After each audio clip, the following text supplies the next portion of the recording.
Hello friends, स्वागत है आपका मेरे यूट्यूब चैनल पर। दोस्तों, आज मैं आपके लिए केमिस्ट्री यानी कि रसायन विज्ञान से संबंधित एक महत्वपूर्ण वीडियो लेकर आया हूं। दोस्तों, आप चाहे किसी भी एग्ज़ाम की तैयारी कर रहे हो, चाहे वो स्टेट का एग्ज़ाम हो या फिर सेंट्रल गवर्नमेंट का एग्ज़ाम हो, केमिस्ट्री से एक दो क्वेश्चन आपको एग्ज़ाम में मिल ही जाते हैं। ठीक है। और दोस्तों, ये जो वीडियो है ये केमिस्ट्री के कुछ इंपॉर्टेंट सिलेक्टेड क्वेश्चंस हैं जो कि आपको एग्ज़ाम में मिल जाते हैं देखने के लिए। तो चलिए दोस्तों, शुरू करते हैं हमारा आज का वीडियो। तो दोस्तों, हमारा आज का केमिस्ट्री का पहला प्रश्न है कि परमाणु के नाभिक के अवयव हैं। ठीक है। अब दोस्तों, परमाणु का नाभिक में क्या क्या होते हैं? तो दोस्तों, इसके जो नाभिक में होते हैं वो प्रोटॉन और न्यूट्रॉन होते हैं। ठीक है। कौन होते हैं? प्रोटॉन और न्यूट्रॉन होते हैं। दोस्तों, प्रोटॉन पर धनावेश होता है, न्यूट्रॉन उदासीन होता है और इलेक्ट्रॉन इसके चारों तरफ चक्कर लगाते हैं। ठीक है। तो दोस्तों, ऑप्शन के हिसाब से अगर हम देखें तो नाभिक में क्या क्या है? प्रोटॉन और न्यूट्रॉन। ऑप्शन सी इसका सही आंसर हो जाएगा।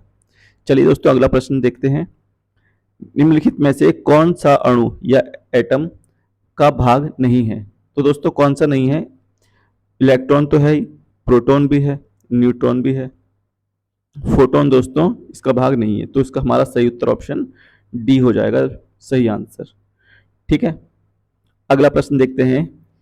एक ही प्रकार के परमाणु निम्न में से किसमें मिलते हैं? तो दोस्तों, एक ही प्रकार के परमाणु हमको मिलते हैं प्राकृतिक तत्वों में। इसका सही उत्तर हो जाएगा ऑप्शन सी, नेचुरल एलिमेंट में। ठीक है। अगला प्रश्न देखते हैं। परमाणुवीय नाभिक किसने खोजा था? तो दोस्तों, परमाणुवीय नाभिक की खोज किसने करी थी? तो दोस्तों, यह खोज करी थी रदरफोर्ड ने। ऑप्शन ए इसका सही उत्तर हो जाएगा। ठीक है। और नाभिक की खोज कब की गई थी दोस्तों? 1911 में की थी अर्नेस्ट रदरफोर्ड ने। ठीक। डाल्टन ने पहला परमाणु मॉडल दिया था दोस्तों, ये पता रखना है। ठीक है। चलिए अगला प्रश्न देखते हैं। निम्नलिखित में से कौन एक अणु परमाणुविक कण नहीं है? तो दोस्तों, जैसा कि हमने पीछे देखा था, जो परमाणु होते हैं वो न्यूट्रॉन, प्रोटॉन और इलेक्ट्रॉन से मिलकर बनता है। ड्यूट्रॉन में इसका कोई संबंध नहीं है। तो ऑप्शन सी जो है हमारा सही आंसर हो जाएगा। ठीक है। चलिए अगला प्रश्न देखते हैं। एटम में न्यूट्रॉन की खोज किसने की थी? तो दोस्तों, एटम में न्यूट्रॉन की खोज किसने की थी? ये की थी जेम्स चैडविक ने। ठीक है। किसने की थी दोस्तों? जेम्स चैडविक ने। इसका सही उत्तर हो जाएगा ऑप्शन बी। ठीक है। और अगर हम बात करें तो प्रोटॉन की खोज किसने की थी दोस्तों? रदरफोर्ड ने। ठीक है। और न्यूट्रॉन की जेम्स चैडविक ने की थी। ठीक है। और इलेक्ट्रॉन की थी जे जे थॉमसन ने। ठीक। तो इसका सही उत्तर हो जाएगा ऑप्शन बी, चैडविक। न्यूट्रॉन पूछा ना, चैडविक। चलिए अगला प्रश्न देखते हैं। हीलियम के नाभिक में क्या होता है? तो दोस्तों, हीलियम के नाभिक में क्या होता है? हीलियम के नाभिक का जो फॉर्मूला होता है दोस्तों, ये इस प्रकार से होता है, केमिकल फॉर्मूला। ठीक है। न्यूट्रॉन की संख्या इससे निकालते हैं, 4 में से 2 गए, यानी कि परमाणु भार और प्रोटॉन की संख्या में को जब हम सब्ट्रैक्ट करते हैं तो न्यूट्रॉन की संख्या निकलती है। ठीक है। ये वाली जो संख्या होती है प्रोटॉन की संख्या होती है। तो 2 प्रोटॉन है इसमें और 2 ही क्या है? न्यूट्रॉन। तो इसका सही उत्तर ऑप्शन सी हो जाएगा। ठीक। अगला प्रश्न देखते हैं। परमाणु जिनमें प्रोटॉनों की संख्या समान परंतु न्यूट्रॉन की संख्या भिन्न भिन्न रहती है, वह क्या कहलाते हैं? तो दोस्तों, ऐसे तत्व कहलाते हैं समस्थानिक। क्या कहलाते हैं? समस्थानिक। ठीक है। चलिए अगला प्रश्न देखते हैं। जिस तत्व के परमाणु में 2 प्रोटॉन, 2 न्यूट्रॉन और 2 इलेक्ट्रॉन हो, उस तत्व की द्रव्यमान संख्या कितनी होती है? तो दोस्तों, उसकी द्रव्यमान संख्या कितनी हो जाएगी? 4। ऑप्शन बी इसका सही उत्तर हो जाएगा। द्रव्यमान संख्या दोस्तों कैसे निकालते हैं? तो इसमें हम प्रोटॉन और न्यूट्रॉन की संख्या को जोड़ देते हैं। अब प्रोटॉन 2 हैं और न्यूट्रॉन भी 2 हैं, तो कितने हो जाएंगे? 4 हो जाएंगे। सही है। अगला प्रश्न देखते हैं। जल का वाष्प में परिवर्तन क्या कहलाता है? तो दोस्तों, जल जब वाष्प में परिवर्तित होता है तो यह भौतिक परिवर्तन होता है, क्योंकि बाद में यही भौतिक परिवर्तन दोस्तों संघनन की क्रिया द्वारा, ठीक है, वाष्प से किस में चेंज हो जाता है? जल में चेंज हो जाता है। ठीक है। तो इसका सही उत्तर हो जाएगा ऑप्शन बी। अगला प्रश्न देखते हैं। निम्न में सम न्यूट्रॉनिक समूह है। दोस्तों, हमको बताना कि किसमें न्यूट्रॉन की संख्या समान है। ठीक है। तो दोस्तों, सबका अंतर देख लेंगे। 6 और 12 का अंतर 6 हो जाएगा, 7 और 14 का 7 हो जाएगा, तो ये तो होगा नहीं, तो ये कट हो जाएगा। बी ऑप्शन में देखेंगे 6-12 का अंतर 6 है, 7 और 14 का अंतर 7 है, तो ये भी समान नहीं है, गलत हो जाएगा। 6 और 14 का अंतर 8 है, 7 और 14 का 7 है, ये भी नहीं होगा, गलत हो जाएगा। बचा ऑप्शन डी हमारा, इसको चेक कर लेते हैं। 6 और 14 का अंतर दोस्तों 8 हो जाएगा। ठीक है, 7 और 15 का अंतर भी 8 होता है, और 8 और 16 का अंतर भी 8 होता है, यानी कि इसमें न्यूट्रॉन की संख्या क्या है, समान है, इसलिए ऑप्शन डी हमारा सही आंसर हो जाएगा। चलिए अगला प्रश्न देखते हैं। भौतिक परिवर्तन का एक उदाहरण है। तो दोस्तों भौतिक परिवर्तन सबसे पहली बात होते क्या है दोस्तों, जब कोई तत्व की अवस्था में हम परिवर्तन करते हैं और वह वापस से अपनी पुरानी अवस्था में लौट आता है कुछ विशेष प्रक्रम द्वारा, ठीक है, तो उस परिवर्तन को हम बोलते हैं भौतिक परिवर्तन। ठीक है, और जब कोई परिवर्तन ऐसा होता है जिससे उसकी पुरानी अवस्था में लाना संभव ना हो, तो ऐसी अवस्था को हम रासायनिक परिवर्तन कहते हैं। ठीक है दोस्तों, इसमें हमको बताना है कि कौन सा भौतिक परिवर्तन का एक उदाहरण है। तो दोस्तों इसका सही उत्तर हो जाएगा पानी में चीनी का घुलना। पानी में चीनी का घुलना एक भौतिक परिवर्तन है, क्योंकि इसको हम वाष्पन द्वारा चीनी को दोबारा से प्राप्त किया जा सकता है एक विशेष प्रक्रिया के द्वारा। ठीक है, जबकि मोमबत्ती का जलना, तो मोमबत्ती जब जलेगी तो दोस्तों उसका जो धागा है वो पूरी तरीके से कन्वर्ट हो जाएगा धुएं में, गायब हो जाएगा। ठीक है, उसको हम दोबारा प्राप्त नहीं कर सकते। दूध से दही बनना, दही बनने के बाद वापस हम उसका दूध नहीं बना सकते। चांदी के बर्तन का काला होना, तो दोस्तों चांदी के बर्तन का काला होना भी ये क्या है, एक रासायनिक परिवर्तन है। ठीक है, तो तीनों ऑप्शन हमारे गलत हो जाएंगे और डी ऑप्शन हमारा सही हो जाएगा। चलिए अगला प्रश्न देखते हैं। ठोस कपूर से कपूर वाष्प बनाने की प्रक्रिया को क्या कहते हैं? तो दोस्तों जब ठोस बिना गैस में परिवर्तित हुए सीधे बिना द्रव में परिवर्तित हुए सीधे गैस में परिवर्तित हो जाता है, तो इस क्रिया को हम ऊर्ध्वपातन बोलते हैं। दोस्तों यह क्रिया क्या कहलाती है? ऊर्ध्वपातन कहलाती है। इसका सही उत्तर हो जाएगा ऑप्शन डी।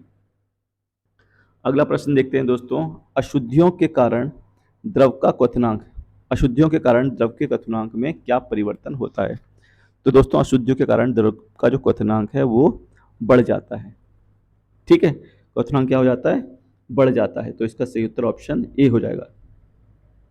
ठीक है, क्योंकि दोस्तों इसमें क्या होता है, जब हम किसी विलेय या अन्य घुलनशील पदार्थ को मिलाते हैं तो उसका क्वथनांक बढ़ जाता है, क्योंकि उसकी सतह पर जो उपस्थित होते हैं विलेय अणु वो जल के वाष्पन की दर को कम कर देते हैं। इससे विलयन में जल का वाष्प दाब शुद्ध जल में वाष्प दाब की तुलना में कम हो जाता है। ठीक है, तो इसका सही उत्तर हो जाएगा ऑप्शन ए। अगला प्रश्न देखते हैं। कोहरे में निम्नलिखित में से कौन सा कोलाइडी तंत्र अभिव्यक्त होता है? तो दोस्तों वो कोहरे में होता है गैस में द्रव, ये अवस्था पाई जाती है। ठीक है, चलिए अगला प्रश्न देखते हैं। सर्वाधिक कठोर तत्व निम्न में से कौन है?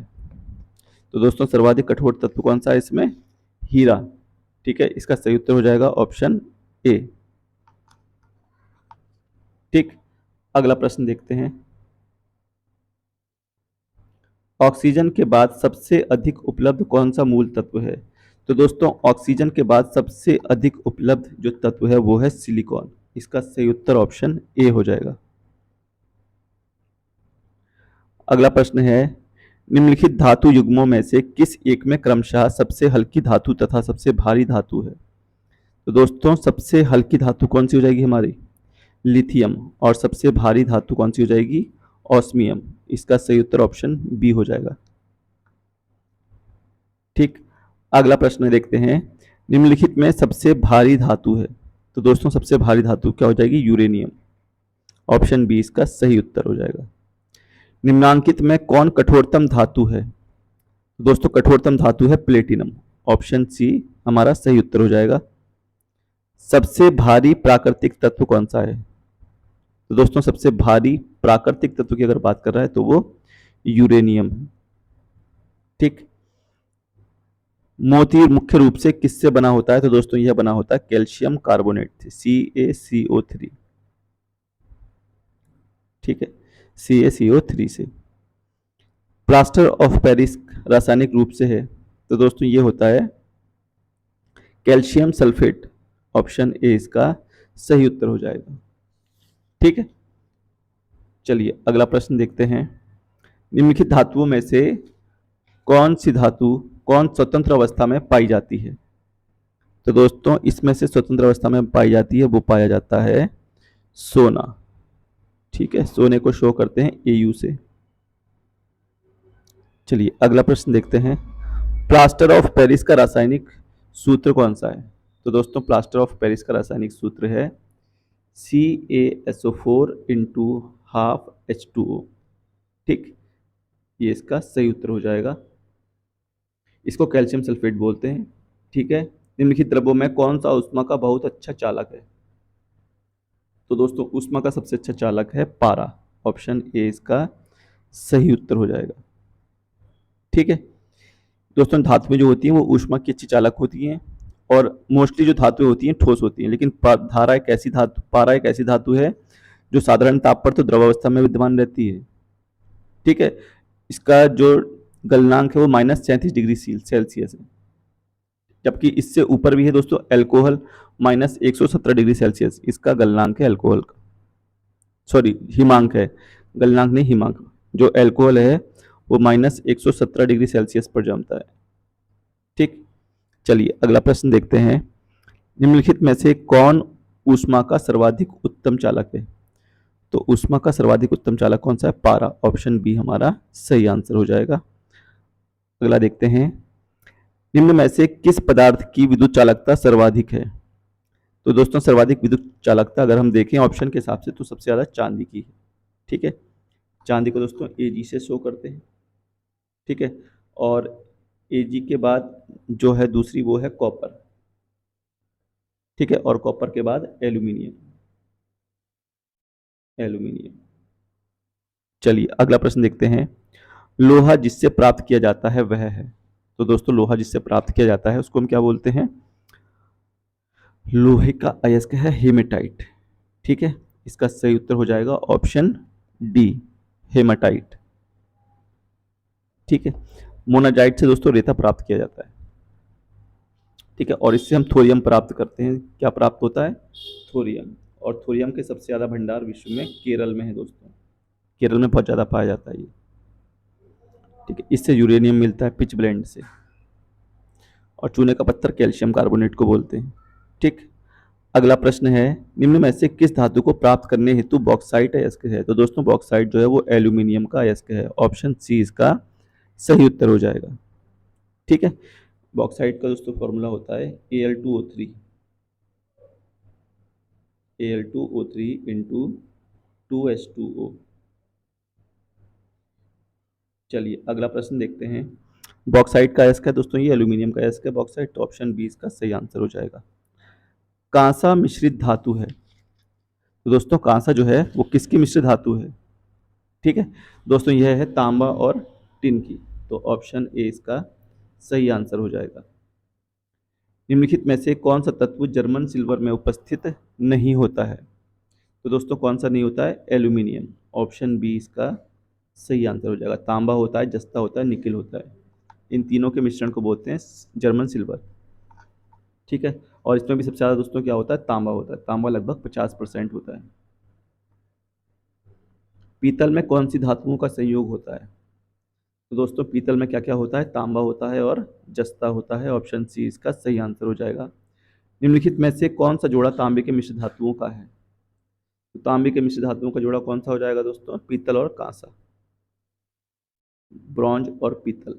ठीक, निम्नलिखित में से किसमें कार्बन नहीं है? दोस्तों किसमें कार्बन नहीं है? उपरोक्त में से कोई नहीं। ये हीरा, कोयला, ग्रेफाइट दोस्तों ये तीनों ही कार्बन के क्या हैं? अपर रूप हैं। ठीक है, इन तीनों में ही कार्बन के कुछ ना कुछ कण उपस्थित होंगे। लेड पेंसिल में होता है, ग्रेफाइट होता है दोस्तों, इसका सही उत्तर ऑप्शन सी हो जाएगा। चलिए अगला देखते हैं, शुष्क बर्फ है? तो शुष्क बर्फ बोलते हैं दोस्तों जमी हुई कार्बन डाइऑक्साइड को। ठीक है, ठोस CO2 को शुष्क बर्फ बोला जाता है। भारी जल का रासायनिक फॉर्मूला है दोस्तों, भारी जल का रासायनिक फॉर्मूला है D2O। ऑप्शन ए बी इसका सही आंसर हो जाएगा। वनस्पति तेलों के हाइड्रोजनीकरण में निम्नलिखित में से किस उत्प्रेरक का उपयोग किया जाता है? तो दोस्तों इसमें उपयोग किया जाता है निकिल का। जो उत्प्रेरक है वो निकिल उत्प्रेरक का काम करता है। ठीक, गोताखोरों द्वारा गहरे समुद्र में सांस लेने के लिए ऑक्सीजन के साथ किस गैस को मिश्रित किया जाता है? तो दोस्तों यह किया जाता है हीलियम, सॉरी हाँ हीलियम गैस को। ऑक्सीजन और हीलियम दोनों का मिक्सचर होता है। ठीक है, छठे का ए ऑप्शन हो जाएगा सही उत्तर। निम्न में से अश्रु गैस की तरह काम में लेते हैं, तो दोस्तों अश्रु गैस की तरह काम में लेते हैं अमोनिया को, NH3। ठीक, निम्नलिखित में से कौन सा सामान्य ताप पर ठोस अवस्था में रहता है, तो यह है दोस्तों ब्रोमीन। सामान्य तापमान, सॉरी ब्रोमीन नहीं, आयोडीन। ठीक है, क्लोरीन गैस के रूप में, फ्लोरीन गैस के रूप में ब्रोमीन द्रव अवस्था में रहता है और आयोडीन जो है दोस्तों वो ठोस अवस्था में रहता है। इसका सही उत्तर आंसर सी हो जाएगा। नीला थोथा किसे कहते हैं, तो दोस्तों यह बोलते हैं कॉपर सल्फेट को, CuSO4 इंटू 5H2O। अगला है दोस्तों बेकिंग सोडा का रासायनिक सूत्र क्या है, तो इसका आंसर है दोस्तों सोडियम बाइकार्बोनेट NaHCO3। ठीक, चलिए अगला प्रश्न देखते हैं। धोने के सोडे का रासायनिक सूत्र है, तो दोस्तों जो धोने का सोडा होता है उसको बोलते हैं सोडियम कार्बोनेट Na2CO3। ठीक है, इसका उपयोग दोस्तों कपड़ा धोने के साबुन में किया जाता है। अगला प्रश्न है ब्लीचिंग पाउडर में कौन सा रासायनिक यौगिक होता है, तो दोस्तों ब्लीचिंग पाउडर में क्या होता है, कैल्शियम ऑक्सीक्लोराइड। ठीक है, इसे बोलते हैं CaOCl2, कैल्शियम हाइपोक्लोराइड भी बोल देते हैं। अगला प्रश्न है फोटोग्राफी में उपयोगी तत्व कौन सा है, तो दोस्तों फोटोग्राफी में हम उपयोग करते हैं सिल्वर ब्रोमाइड का। ठीक, कौन सी गैस नोबल गैस कहलाती है, तो दोस्तों नोबल गैस बोलते हैं हीलियम गैस को। ठीक, अगला प्रश्न है दोस्तों कीट भक्षी पौधे जिस मृदा में उगते हैं उसमें किसकी कमी रहती है, तो दोस्तों उसमें कमी होती है नाइट्रोजन की। और ये जो पौधे होते हैं दोस्तों ये उन कीटों को खाकर नाइट्रोजन की कमी को पूरा करते हैं। आई होप दोस्तों आपको ये वीडियो पसंद आया होगा। मिलते हैं नेक्स्ट वीडियो में, तब तक के लिए धन्यवाद।